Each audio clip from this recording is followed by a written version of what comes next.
Sports, Bob? Well, John, we have something that should get you moving and grooving, practice your moves, because the big dance, the NCAA tournament, hits home this week. We're going to preview that for you tonight. And also, you won't believe what happened this afternoon in Key Biscayne. We're talking tennis. You got to stick around for all this stuff and more tonight on First Sports.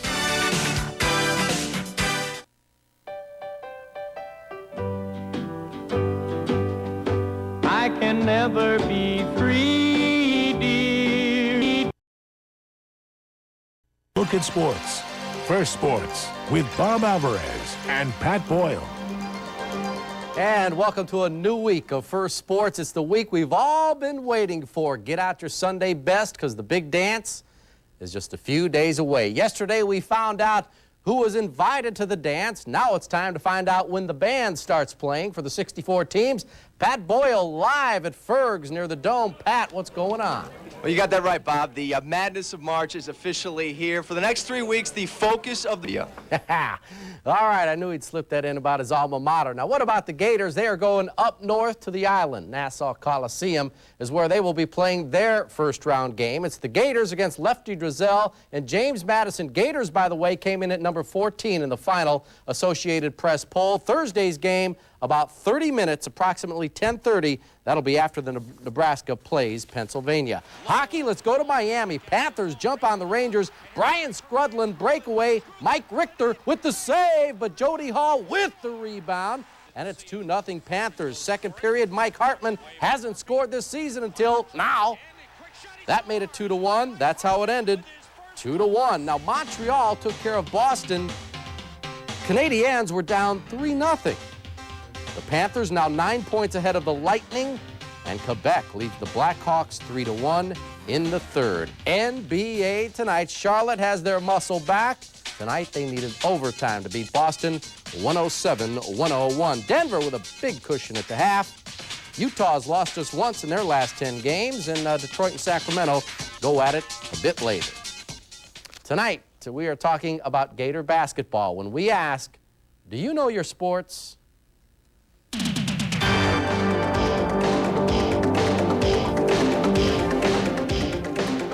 In which year did the Gators last make an appearance in the NCAA basketball tournament? Our number here, 570-4302. Did someone say mismatch in Key Biscayne? What's going on here? We'll explain that and check in with the Phillies and the Blue Jays when First Sports continues.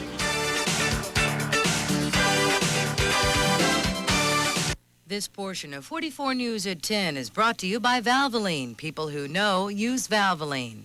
You want to know the secret to choosing a motor oil? You wait till the sun goes down. And welcome back to First Sports. The Phillies continue to repay the Blue Jays for what happened in October. Tonight, they made it 3 in a row over the champs. In the first inning, Wes Chamberlain with the bat in his hands, and he comes up with a base hit through the infield. Lenny Dykstra around in third. Here's the throw. Here comes Lenny. He's safe. Seventh inning, Ricky Jordan with the branch, and he goes high. He goes deep. 7-4, Phillies will be in Dunedin on Wednesday. Elsewhere, Mickey Morandini also homered for Philadelphia today. Mo Vaughn, his 5th dinger of the spring. Boston lost, though. Split squads, Chicago wins. Houston takes care of the Kansas City split squad. Expos are having a tough time this spring. Marlins took care of the Dodgers. Cleveland wins, and so do the Cardinals. What is so funny here, huh? The ball girl gets a shot at Andre Agassi. Boris Becker, after getting swamped in the first set, says, hey, you give it a try. She says, why not? She wins the point. Becker says, hey, keep going. But they said you can't have it that way. Agassi takes care of Becker for the 7th straight time. Jim Courier also won today. It's Monday. That means it's time to get loose. We are exercising in our fitness tip of the week.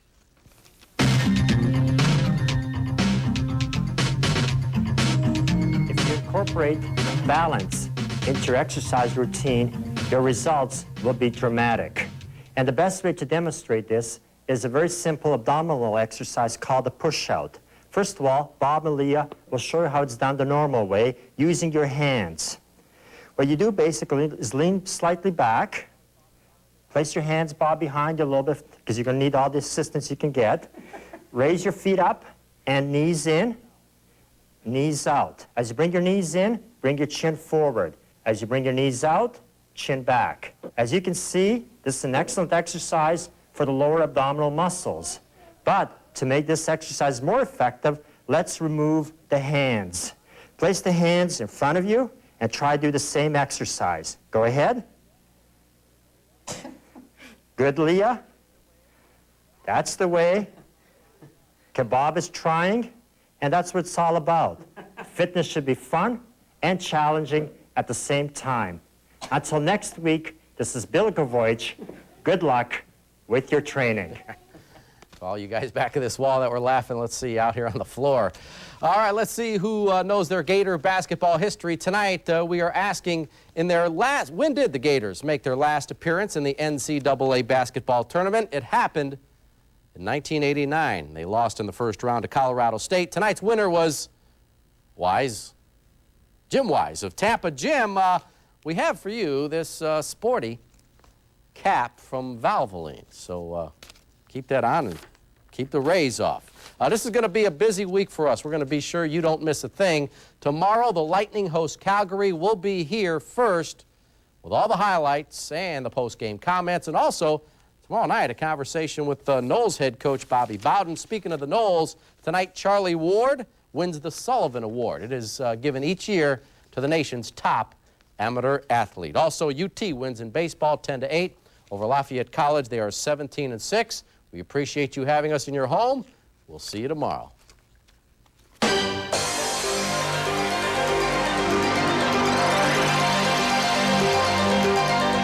About jobs and people.